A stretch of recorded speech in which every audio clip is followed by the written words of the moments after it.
Thank you. Thank you so much, Aditya. And you're embarrassing me completely. But thank you very much indeed.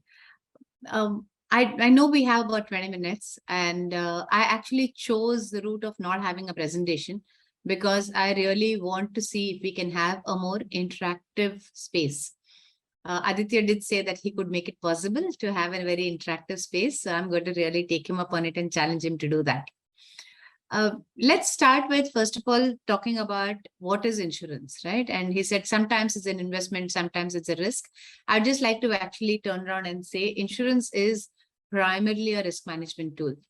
But, and this is where the big difference is, it is not about a risk management of only mortality or morbidity, not only that of living too long or dying too early or illness and health.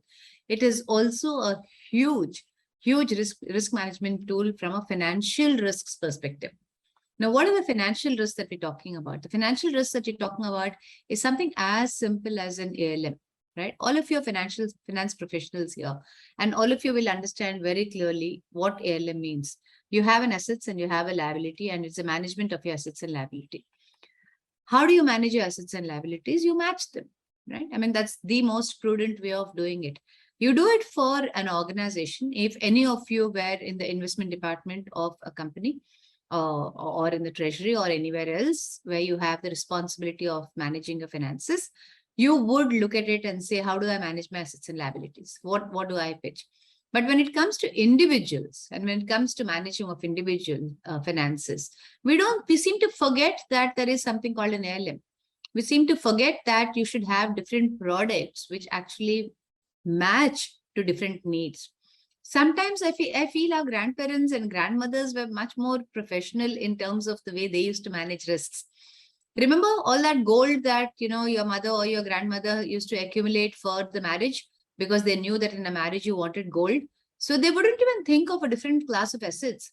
They invested in the class of asset that they would require, and over the period of the years, and our traditions and cultures have made sure that at every event there is some gold accumulated, and from the time the child is born, there is gold being put aside for the next 25 for when it would be needed 20 years later. How many of us haven't heard stories of people saying, you take care of the costs of the wedding, as far as the gold is concerned, I'll manage it all, from the woman? And that is a primary example of an asset liability management. Oh, I know there must be plenty of people out there who are going to turn around and say, Vishakha, are you recommending gold as an asset class? And I'm not recommending any specific asset class. What I am trying to say is that an asset class needs to match a liability for which it's being created. And that is at the core fundamental principle of any financial management. It's a core fundamental principle of any product. When you're talking, and specifically now, if you get into how is it that insurance matches all of this, what is it about the insurance innovation? If you go back in time, you probably had just endowment products and cashback products, and that's all that LIC used to sell in various forms. And they could be they could be with waiver of premium riders, so it could be for a child, and you create an amount for a long-term income, you create pensions and so on and so forth. But it was about endowment, and it was about money back in various forms, and annuities, of course, that come into place. Now, what were the changes that happened? Then you had privatization coming in, and the ULIPs were the flavor of the season. Yes, did the ULIPs work out the way they thought it should work out? Maybe not. But what is important to note is the regulatory changes that came about from 2000 to 2022 today, and how there have been so many changes that have come up, and how today's products are completely different from what was maybe sold 20 years back or 25 years back. And they're so much better from a customer perspective. Let's look at one of the innovations that was made in terms of ULIP. ULIP didn't exist in the Indian insurance market prior to 2000. And post regulations of IRDAI, today you have a ULIP product which actually promises you on a benefit illustration of a 4 and 8%, or 4 and 6%. it promises you a non-zero return along with the insurance cover, of course. Look at the kind of fund options that have come up within ULIP. And when you look at all the fund options that have come up within ULIP, you will notice that these fund options span multiple diverse views, including an ESG fund that's now been coming up into the marketplace. When you look at what is it that ULIP can do, which is what is it that, why is it not the same as a mutual fund? What's the innovation that's there in ULIP? I think the fundamental principle to be remembered is innovation is not only about something new. Innovation could also be about something better, something which is doing better than what it was before, something which is actually worth different in the market than what is there otherwise. And the lock-in period in ULIP, that's there for 5 years. And the fact that the charge structure is the way it is, makes ULIP the most ideal investment from a long-term perspective. If you're talking about products for your customers who want a fill it, shut it, forget it, ULIP is the go-to product. You don't need to manage it. The entire investment fund managers manage it from a long-term perspective because there is a minimum 5-year lock-in. They have the freedom to be able to manage it from a long-term perspective. When you switch between various funds, it isn't about, paying capital gains. It is about moving from a fund to another fund within the same product. That's innovation for you. You don't have to look at it as a booking of returns. Otherwise, what is it that you do today in a mutual fund? If you want to switch funds, then you have to, it's literally like booking returns, paying tax on it, and investing it into a new fund. Whereas a switch is not booking returns, it's a switch. And you all have a certain level of financial knowledge, so I don't need to go into the details of what it is, but it's an innovation. And I think it is, innovation in terms of products and mutual funds that come with triggers. So you have something called an automatic trigger-based strategy. So every time you book a 10%, it automatically goes into a debt. So you have each of these triggers that are coming up that enable for an automatic management of the fund without having to necessarily be actively managing your own portfolio. Yes, your investment managers manage portfolio for you. They do. However, we all know that at the end of the day, the returns that you see in any market-linked product is really notional until you decide to book it. If you don't book it, it is a notional money. It's not real money at all. I'm a chartered accountant from a qualification, as Aditya told you. So for me, real money is what you see on the table or what profits you've booked. It's book value. Otherwise, it really is all about market value, and market value is only what you realize when you actually go to sell it. It's like living in a house which you say is worth 10 crores and you count it as your wealth, but that's only when you go to sell it, you will know what's the value of it. And then until then, it's really a paper. That's the way I would like to look at it. Is it conservative way of looking at it? It is a conservative way of looking at it. How can insurance help in managing that innovation? Is through managing those market value stuff is by actually doing shifts, by actually booking returns and keeping it in the same different fund options. That's from an innovation as far as ULIP is concerned. What are the other innovations that have come up in ULIP? There's so many more innovations that have come up in a unit-linked fund, which is in terms of staggering of the money, staggering of the returns, in terms of the way you take those returns, whether you continue your life insurance cover beyond the premium payment term, beyond the policy term.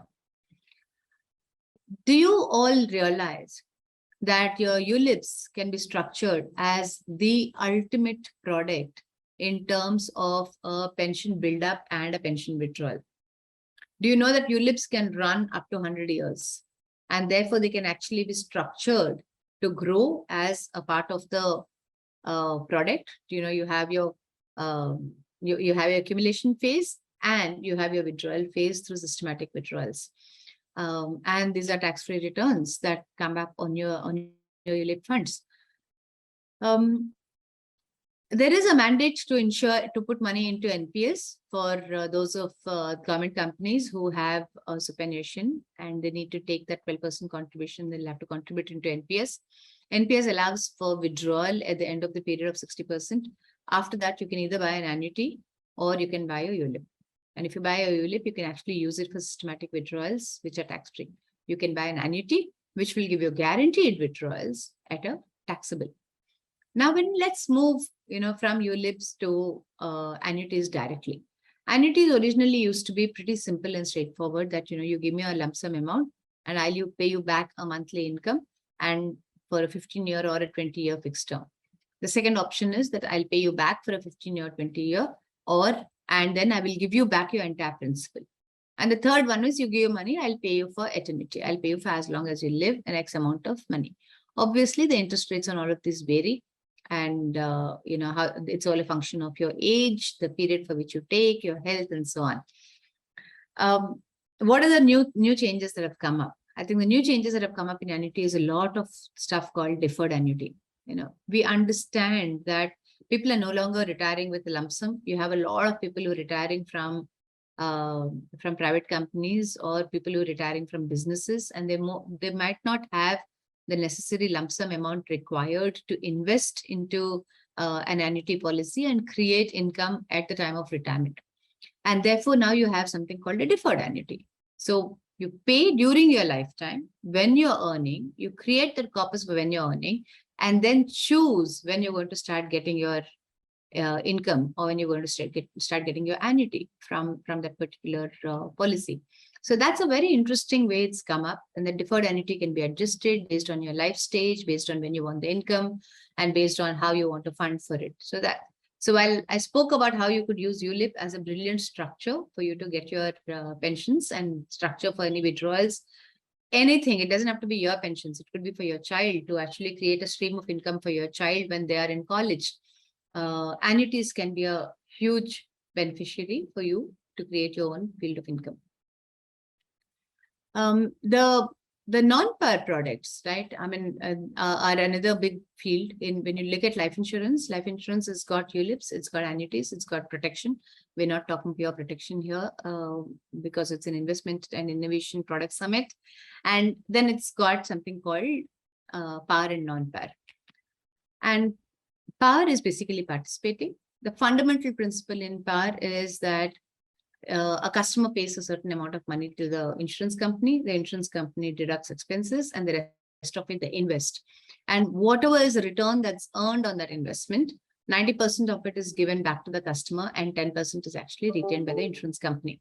Honestly, that 90%, whatever is given back and credited, is then guaranteed for the rest of the duration of the policy period.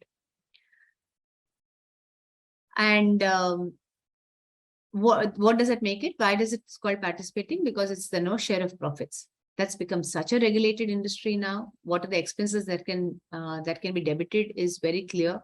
It's limited. There's not too much that you can debit beyond what is being priced in. And for people who are seeking long-term, guarantees, you don't want to have volatility. You want to keep certain amount of money aside for yourself. These are the products that you've got. When you think about it from a non-par, right? Non-par is non-participating.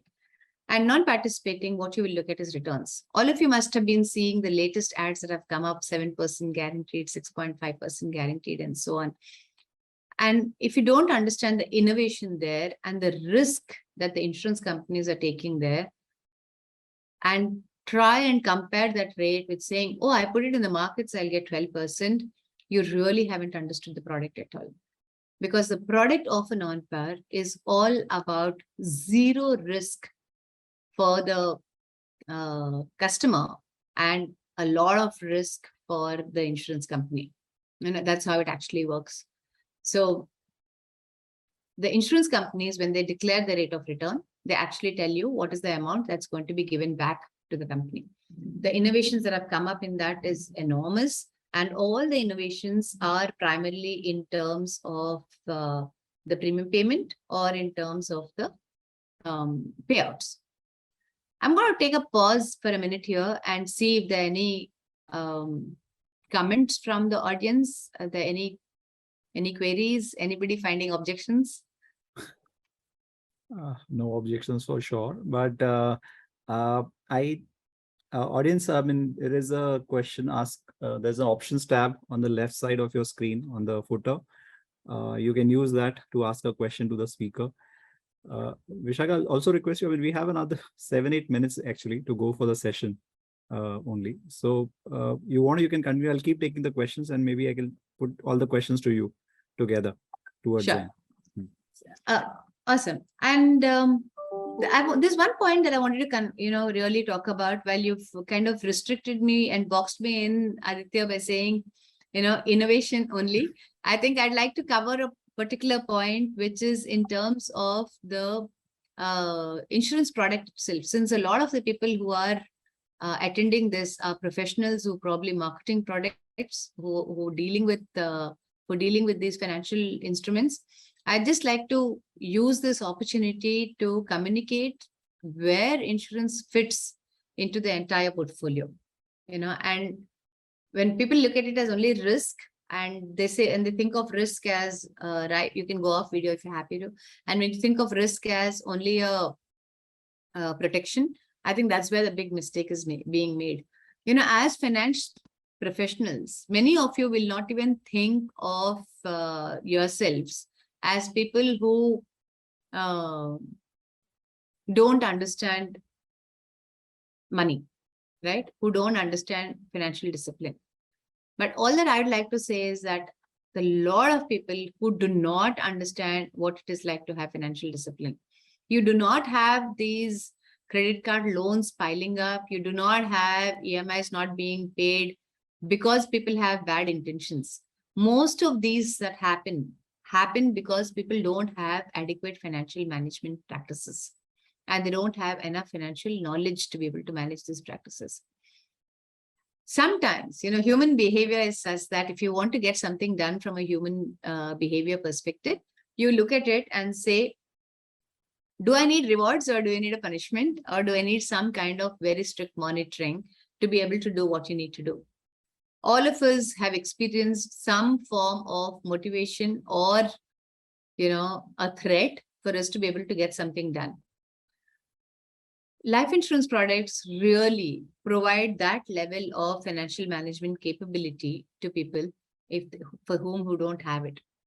The risks that get protected is that of a financial indiscipline. Why? What is it? What is it that's about a financial indiscipline that gets protected? I think something as simple as ensuring systematic savings. And when you don't have systematic savings being made, there's actually a punitive concept there in terms of ensuring that you make your systematic savings.